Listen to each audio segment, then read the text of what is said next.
Minister, how concerning are the latest cases, and can you comment a bit about the trends of these youths getting younger and younger? Very concerning. I think in the past 2 months, two more self-radicalized young people under 21 have been dealt with under the Internal Security Act. The first is a 15-year-old student, female. She was issued with a restriction order in February. She is in fact the first female under 21 who has been dealt with under the ISA. She became a supporter of ISIS, just a few weeks after she was exposed to their material online. And then she went to pledge allegiance to an ISIS chatbot. She did that virtually. And she wanted to marry an ISIS fighter in Syria, raise a pro-ISIS family. She engaged in relationships online with foreign ISIS supporters. And she was also planning, making serious plans to go to Syria. She wanted to fight and die for ISIS. She looked up flights to go to Syria. She thought of how she's going to save money to plan for her travels. So looking at it, ISD decided, the way she was supporting ISIS, the willingness to go and fight and die, engage in violence, there were security concerns. And so an RO was issued. We'll have to monitor the case very carefully. Then there was a second case, a 17-year-old boy.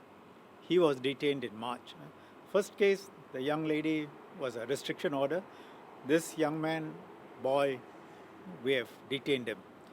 He is the fourth young person under 21, and he was detained now for far-right extremism. He was in contact with Nick Lee. He was, some of you may recall, 18-year-old far-right extremist. We detained him in December last year. This young man, Nick Lee's contact, he believed that Malays and Muslims had to be killed to prevent or control their population growth.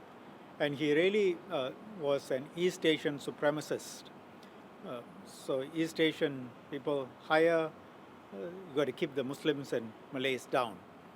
So like the other three far-right young boys, this young man also looked up to Brenton Tarrant as his idol. Brenton Tarrant, as you would know, was a man who killed lots of Muslims in a church in Christchurch, mosque in Christchurch.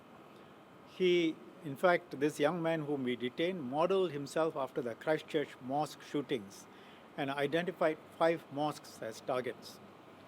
Of these 5, he focused on Masjid Maruf Mosque, where I am today here. I'm speaking with you from the mosque. This boy wanted to kill at least 100 Muslims so that he can kill more Muslims than Tarrant had killed. He also wanted to live stream his attacks. When he was arrested, when ISD moved in, he had already made a number of attempts to get a gun. He went online to try and purchase guns. He also tried going to Malaysia and Thailand to buy guns. And he told ISD quite openly, as if he had gotten a gun, he would have carried out his attacks. So concerning, because in both these cases, they were already showing signs of radicalization. They were searching for materials online, and consuming very radical material. They were sharing their extremist views with their family members and friends. So really, we have to ask friends, families of people to alert us.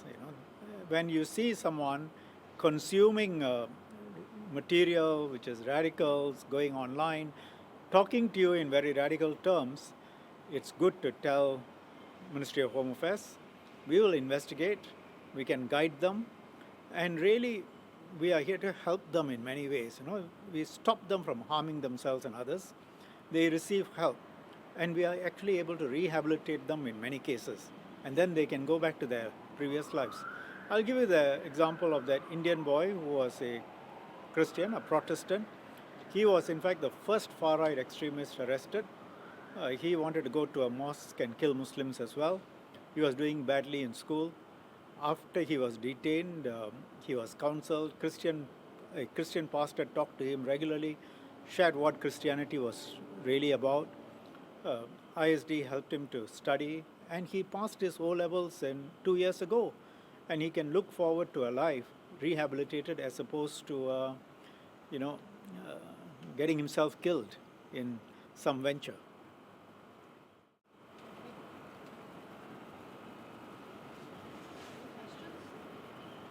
Minister, should the Malay Muslim community be at all worried given that there is an actual threat to the mosque in Singapore?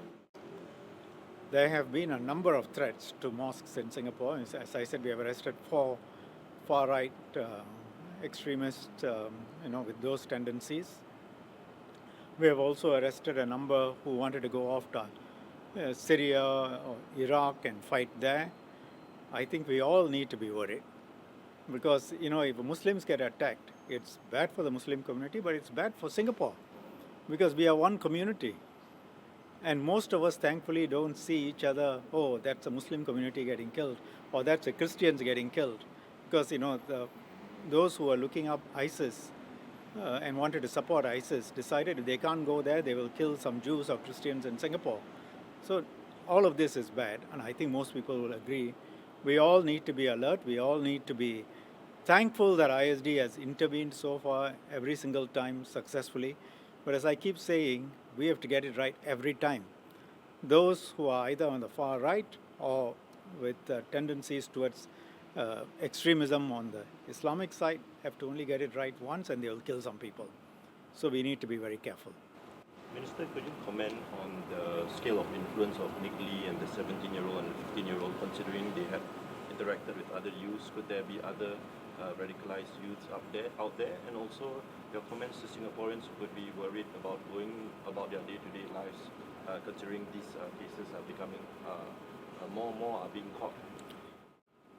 Well, I've said the trend is concerning. Several arrested for Islamic radicalism, several arrested for far-right extremism. They are consuming the internet. They are young people. They get caught up with this.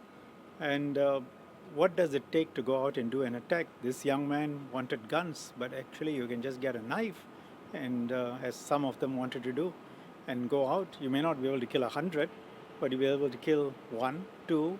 You get into a kindergarten or something, you can kill a few more. And if instead of 1 person, if it's 2 or 3, they can do more damage.